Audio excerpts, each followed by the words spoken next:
All right, boys, in today's video, I'm going to show you guys how you can beat Bird and also different teams for it, what teams you want to run for it.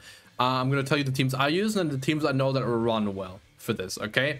And I'm also going to explain, obviously, what each phase does. There's 4 phases. Regular Bird, I mean, I made a video about it, but you can probably beat it with anything. So you just have to beat the first 3 stages to get to the 4th one. Once you do get to this one, I mean, weekly reset hit, that's why I'm back here. You can use wind sources to reset, right? Which is why I already have an upgraded relic. But let's first talk about the upgraded relic part, okay? Because people, oh yeah, sorry, I just got the last bird. I realized I didn't have a bird relic with like tons of bird mats, and I was like, okay, well, I'll just get it real quick. Very weird. Regardless, the holy relic upgrade is very minuscule, okay? Which is why I want to preface this video with, if you can't beat this event, which I think most people can, don't stress over it, okay? Every relic upgrade gives you exactly, and I can show you 10 different relics. 160 attack, 200 defense, 900 HP. Now, if you do the math, the CC formula is 100% of attack, 80% of defense, 20% of HP, right? So 160 attack is 160 CC. 80% of 200 is 160. Okay, so if we have 320, and then 20% of 900 is 180. Right, also very simple math. 10% plus 10%. 10% is 10% of 900 is 90. Another 10 is 180. Very free. Okay, and it's 500. It's 500 CC. Whatever character you click.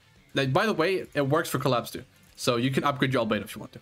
Okay, but it's 500 CC and it's less than a UR outfit, less than a UR weapon, less than a UR outfit, and less than an SSR headpiece worth of stats. Okay, it's not that crazy. It really isn't. It really isn't. I have my mail here, who I have the relic upgraded for. We can look at the stats real quick. It's not that big, okay? Is what she said. But I mean, I check with your mail, I guess, if he's True Awaken in 6/6 and has all outfits max upgraded. What's his CC is? Well, it's 500 more. I can tell you that. It's 500 more than you, at least. So not really worth it, I would say. Right now, we do know, or at least we assume, that in the future, when Deer gets his 4th stage, then what will happen is the relic, right now I can't click it, but in the future we'll think that we can upgrade it again and make it like, I give it another 500 CC and then another 500 and so on and so forth, with all the beasts getting their little thing. But regardless, let's go to the actual fight. Now, I can't play the game right now because if you haven't seen my community post, I'm using mobile hotspot from my internet right now. I can barely connect to this. It's loading when I'm trying to walk. I tried to do the bird on a video I just recorded, and it didn't work. Like I would use a card and it would freeze for 17 seconds and then reconnect me. Okay, and this video will take me 5 hours to upload as well. But thankfully, I have a video where I uploaded it. I have 2 videos where I cleared it. Okay, I have my initial one that you can watch, which is a 4th stage cleared. Right, and then I have my other video, which is clearing it with GALAND, which is this video right here. Okay, so you don't need Thor for this, but I will show you some teams in a moment. So first of all, how would I do it first? Okay, well, let's do teams first. I think it makes more sense. Okay, teams wise now, shouts to and to Grand Cross. He compiled a bunch of teams that people used to beat it, and that's very nice. I don't think these are ranked. If they are, maybe, I mean, maybe they're ranked. I don't know. I haven't used Freyr, but I would put the GALAND team at number 3 here. Okay, simply, well, I mean, I guess this one has Thor, so this one should be higher. This one doesn't have Thor. Fair enough. Okay, honestly, works out. But this is the team. So Thor obviously is really good for this, mainly because of phase 3 and also phase 2. Both of them she's really good for it, right? Which we'll get to when we actually get to the phases. But what you need for the fight ideally is a Meliodas with Holy Relic, which everyone should have, right? And if you don't, you can grind out the Holy Relic very quickly. It's just bird. It's very easy. And then train Meli in his Holy Relic, which obviously you can grind out really quickly, but doing the first 2 phases of Rat is very easy and very consistent. I've made videos about it.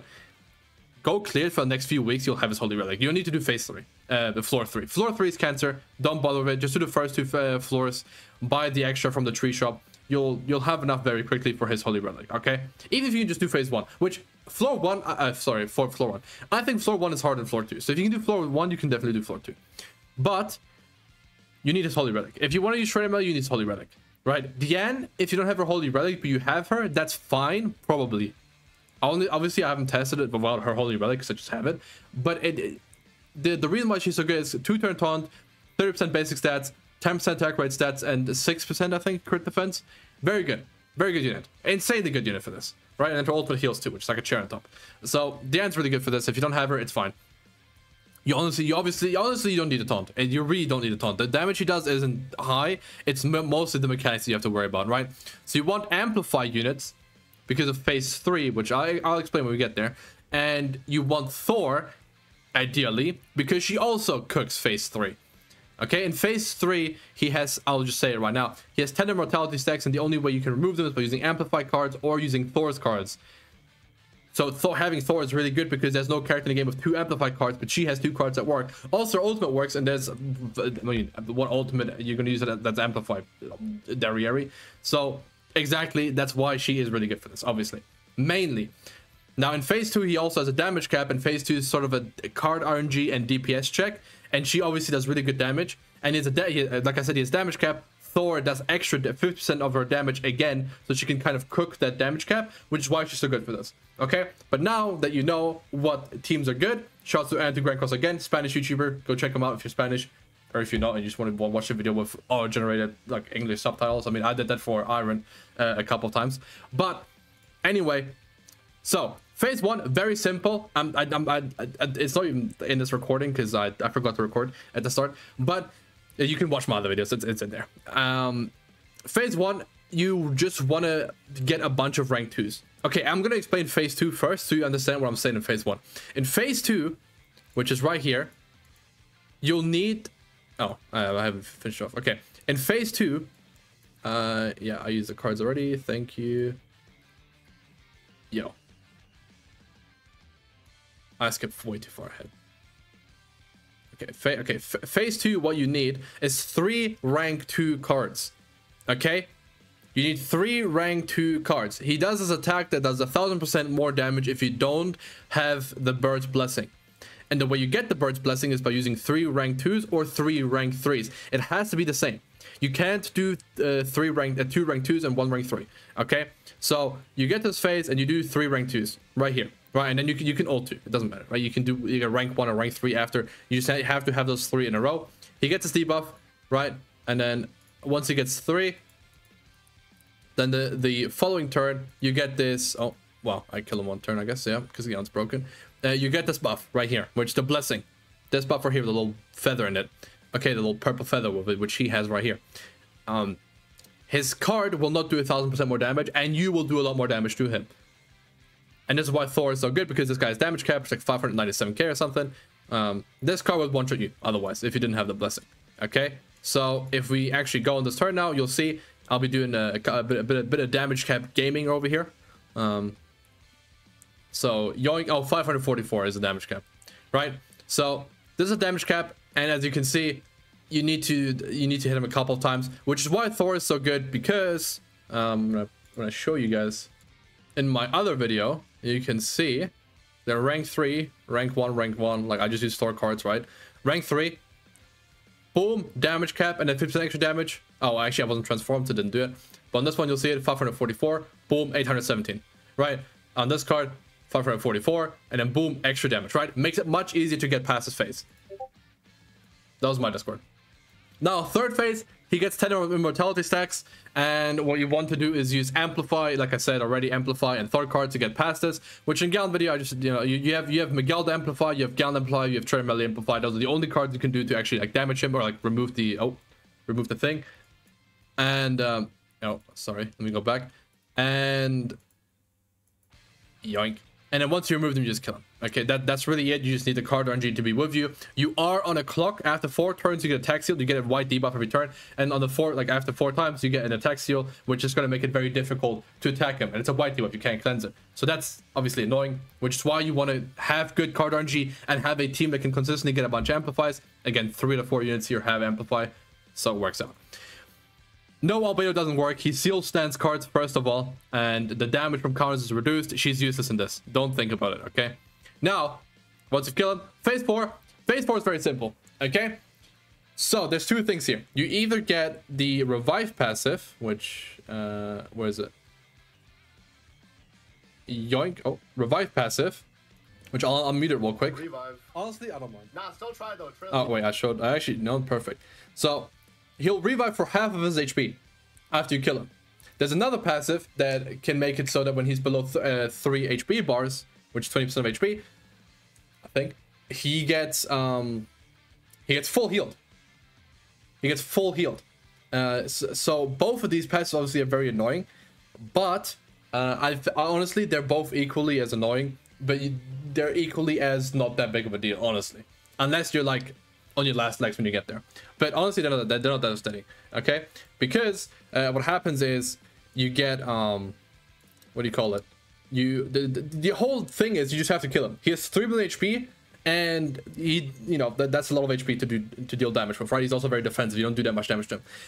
But his mechanic, his gimmick is that he will have one, he'll apply a buff that also applies him, it gives him an evade for 1 turn, which is why Trader Meli ultimate is so good, because he can remove buffs. Very good. Okay, and Frey ult's gonna be really good because he can bypass dodge with his ultimate, obviously, and he'll do a lot of damage because it's Death ultimate. It takes twice, using 6/6. Boom. Great. Okay, Thor's got good damage, which is good for this. GALAND obviously is the best seller ever, so he does really good damage in this as well. But damage aside, what his mechanic is when he's lower HP, which you'll see here, when he hits you, you'll apply this debuff. Now this debuff, what it does is, when you have 7 of it, you take 500,000 damage. Not very nice, right? Not very nice. So you don't want many of that, because you can cleanse it with Gelda, it's a red debuff, but you don't want many of that because obviously when you have 500,000 damage, it's not very sustainable. So you want to not get it. So the way you play this is that, and I do this here too, is you don't immediately just start nuking him. Actually, I did, because I had really good cards. Okay, I had Amplify, GALAND ultimate, like I had really good cards here. But if you don't have really good cards, just waste the shit cards. Don't do much damage to him, because if he's full HP, he doesn't have him. He's just there. He's just useless. He'll do like very low damage to you. He doesn't apply those marks if he's full HP, and you can just chill, right? But if you have a lot of damage, you can just go in immediately. Now I go in immediately. I don't think I actually kill him. Yeah, I don't. But that's why I'm low HP, and when he hits me here, he'll apply more of these debuffs. Okay, he'll also apply this, which is why I was holding onto my Meli ultimate. So this turn I can kill him. Okay, as you can see. Yeah, cool. Let's see how GALAND kills him, because that's much more important than Meli. Boom, right, and he revives with half HP. Now, because he's half HP, he will apply more of those debuffs. But if you kill him the next turn, they don't matter, because you are like they take at the end of your turn, right? So you have your entire turn to still salvage this whole thing or just kill him, and then you're fine. So you just kill him. Okay, boom. All right, I kill him. I have the very crazy good clip of GALAND killing him. All right, and critical game over. Yoink. Anyway, but that's it. Very easy. Honestly, very easy. Try it. Please try it. But again, it's not very important. If you can't beat it, honestly, it doesn't really matter. Right now, it's useless. And you'd have to do it 15 times for 2,500 CC. If I'm going to put it into that perspective, maybe, you understand how irrelevant this is. If you do it 30 times, you get 5,000 CC. If you do it 60 times, if you clear it 60 times, which you either have to use 60 win sources from, or clear the entire board 60 times, okay? Imagine clearing it twice. Now imagine clearing it 60 times. 60 times will get you 10,000 box CC. It is not worth it whatsoever, and the fight isn't fun to grind. It's fun to beat the first time, the second time if you try out some teams, but it's not fun to grind, so don't stress about it. Honestly, it's completely fine. You're a lovely human being. Hopefully my internet uploads this video today. Good job.